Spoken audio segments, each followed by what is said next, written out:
Oh, that's very refreshing. It was good. And he's right. Southern Democrats, they were definitely the party of slavery. Southern Democrats were. And the Republican Party was... But look how these blacks were fooled. Oh. I mean, 96% of blacks consistently vote Democrat. That's because the Democratic Party has changed. They did change. They did change. Went all the way to the left. That's true. Yeah. When was the last time that a Democrat in the office would say, remember, those famous words, ask not what the country can do for you. So I believe that's when basically, this kind of Democratic Party of Kennedy, of Truman. Can you imagine now, let's say Obama dropping an atomic bomb? Under those circumstances, there's there'll be peaceful citizens murdered. No, we have to change the rules of engagement. We can't possibly do. Well, look, my definition of war is either you get killed or you kill. It's a messy thing, but there's no choice. I wish there was another choice, but either kill or be killed. It's just a dichotomy. It's sad. It's sad, but that's what it is. We never started any wars. No democracy. Think about it. Look in the history. No democracy ever started a war. Oh, yeah. We were attacked first, and then we'll react. But starting unleashing the war on their own volition for nothing, imperial ambitions, never. Well, democracy, mind you, democracy. Well, if you're not royal. If you're saying that we're not a democracy, I will agree with you. Well, democracy. Western Europe is a democracy. We're a constitutional republic, but system like that, like ours, democratic over there, constitutional republic over here. When was the last time when it was a democracy in Europe they had a war? Right. Never. They were at war with each other perennially, but not at the time when it was democracy. Now that they all are, or most are, there are no wars. That's true. Right or wrong? That's true. We never. Well, aside from was Bosnia and Serbia, were those democracies? Well, it was Clinton's, Monica Lewinsky distraction. He was trying kind of do the good thing, right. Save the Albanian, Kosovo Muslims. It's a little messy, but. Well, that's not the Clinton story. Right.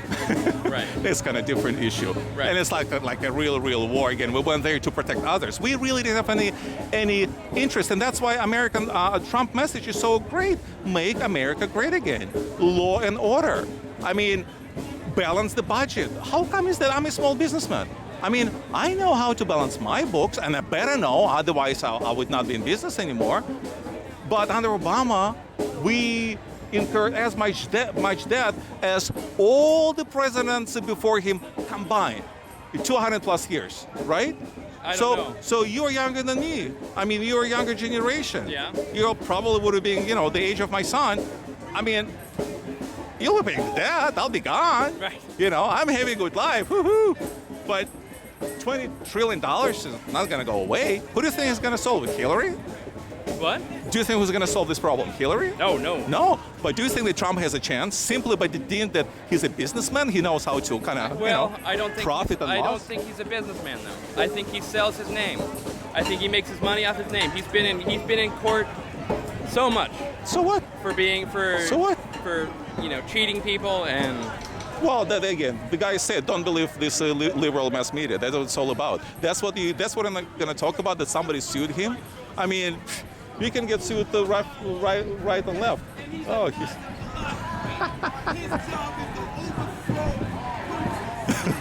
he's good.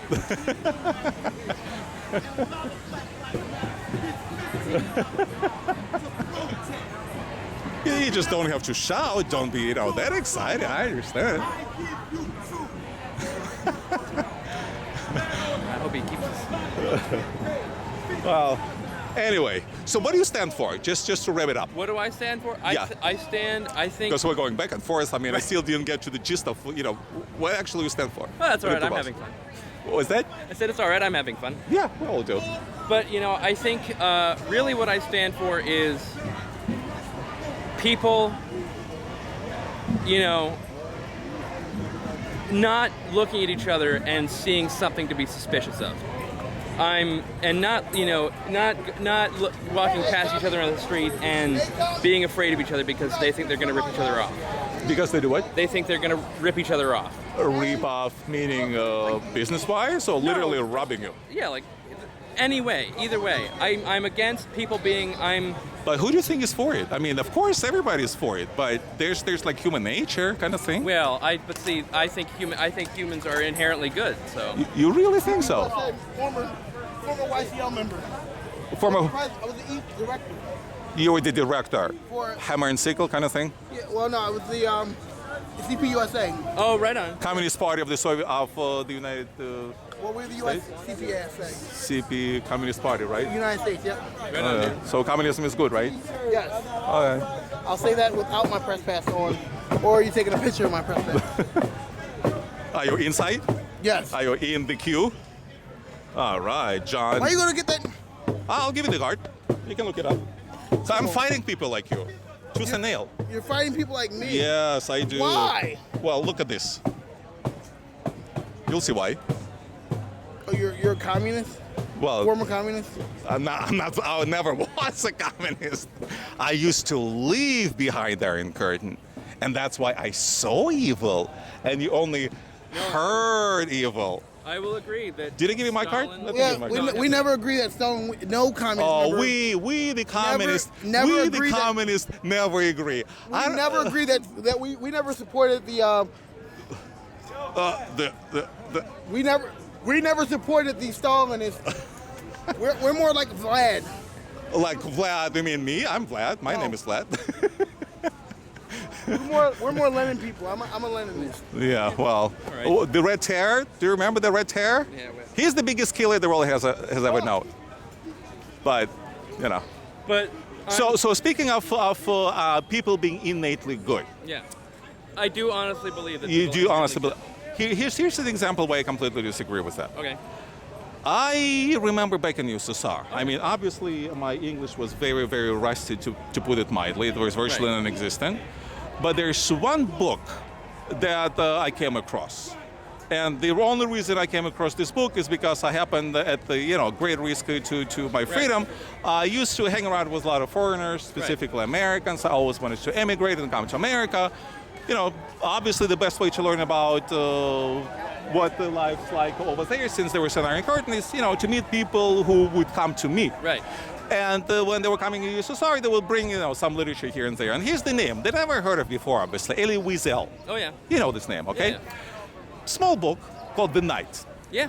So I started reading this book, okay?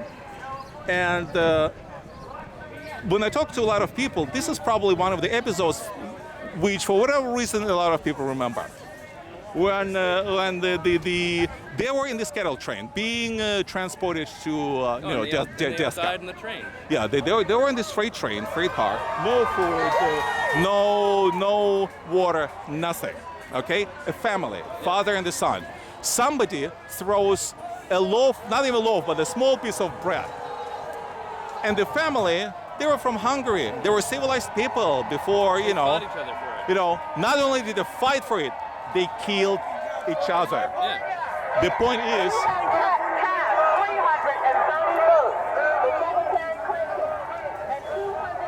are they all killing the barn? Where's everyone going? Right. I know. There you go. It's a gregarious feeling, I guess, like sheep kind of thing. But anyway, Well, brought to slaughter.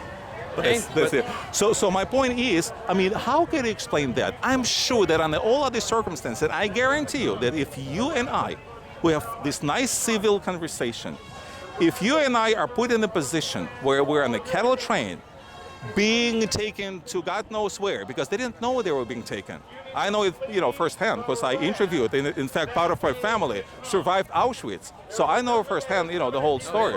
I mean, it sounds shocking, but they really didn't know what is happening to them. Oh, right. That's No, how I secret agree. it was, So we're in the cattle car for a week. We have nothing to eat and nothing to drink. We're on the verge of dying, on the verge of starvation, and here's a piece of bread.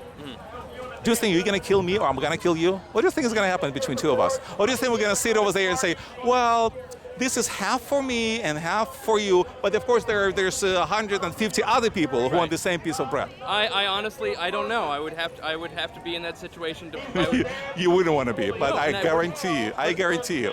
But I would, like I say, I don't know. I want to say that I wouldn't fight for it. But you can't guarantee it, right? I can't guarantee You can't. So, but yet you guarantee and you are confident that people are born innately good.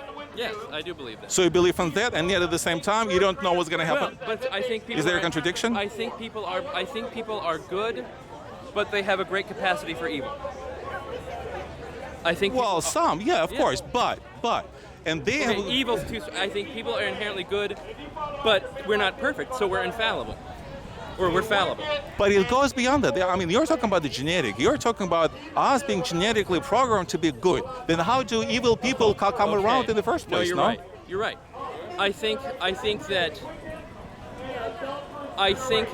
Okay, when I say inherently good, I think that when we are born, it depends on how we are brought up.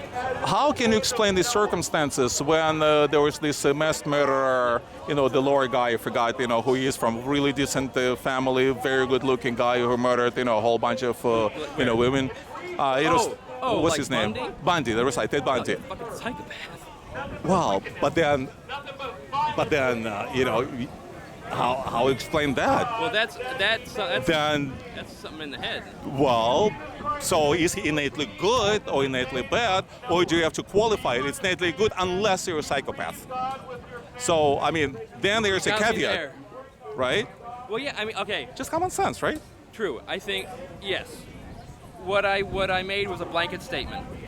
What I made was a statement that it's very hard to defend. But I think that I guess when it comes down to it, I would say people are neutral and they can go either way. People can be either good, or people can be good and do bad things, or they can be bad and do good things, or they can be bad and be bad. So in other words, things. it's all of the above. Right. Yes. But I like to believe that people are inherently good. I'd love to. I'd love to believe it myself. But again, for the inner good to come out of any person, you have to first satisfy your own personal That needs, is true. right or wrong? No, that's true. So this is like in mathematics. There's a necessary and sufficient condition. Right. So this is a necessary, not sufficient yet. Right. But this is a necessary condition for most people, not Right. all. Yeah. I mean, there are altruists, so they are true. Right. But for most normal people, Yeah. I mean, I'm gonna take care of my family first. Oh yeah. If there's nothing to eat, I'm not gonna share with my neighbor. Right. Just because he's in it too, well, maybe I'll give him some leftovers. But by definition, those are the leftovers. After I satisfy my own family's need first, right? And that's been our culture for a very long time. Aside from, there are definitely cultures who are communalists. Those cultures definitely exist. They don't. They all fail. Not necessarily. Well, give me an example again. We're going back to where we started. Give me an example where it sustained itself for a significant period of time. Not a failed experiment, but actually sustain itself.